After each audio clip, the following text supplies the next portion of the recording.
aircraft. It is just about the most fun I've had so far. The first time I turned on the smoker and I turned around and looked at it, I had to let out a little woo! It was fun.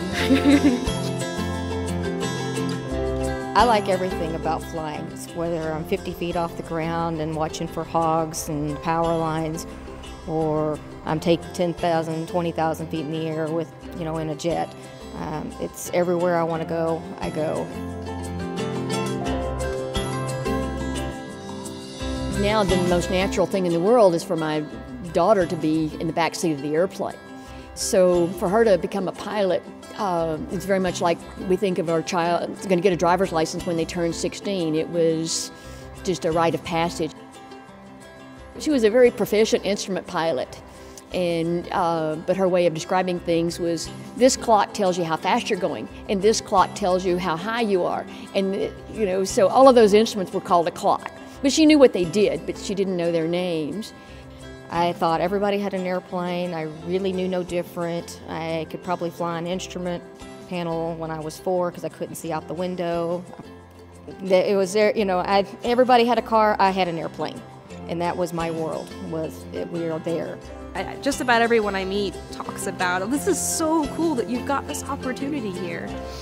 I was talking around, a couple of people asked me, does your boyfriend fly, or does your husband the pilot? And I always said, and I'd say like, nope, I'm the one getting into spraying. And I had a few people actually turn around and go, really?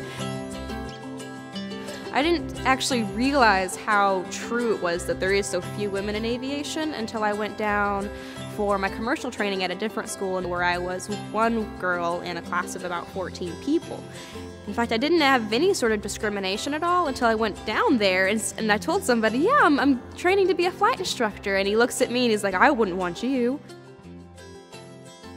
And today, pretty much the same story.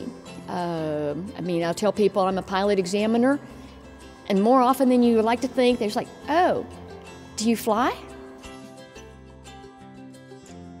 I think sometimes we get a misconception that women don't understand these things, that somehow we're not capable.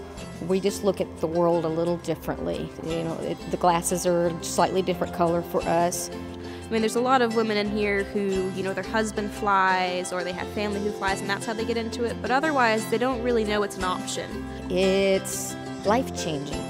It will open your eyes, open horizons to new things, even if it's not something you think you'll do for a lifetime. You meet new people. You definitely become more confident in what you're capable of. Find an instructor who makes you feel comfortable and go for an airplane ride. Not necessarily a lesson, but just sit in the left seat of that airplane and let them explain to you what's going on, and you're going to get hooked. It's a superpower. I mean, really, who doesn't want to have the superpower, the ability to fly?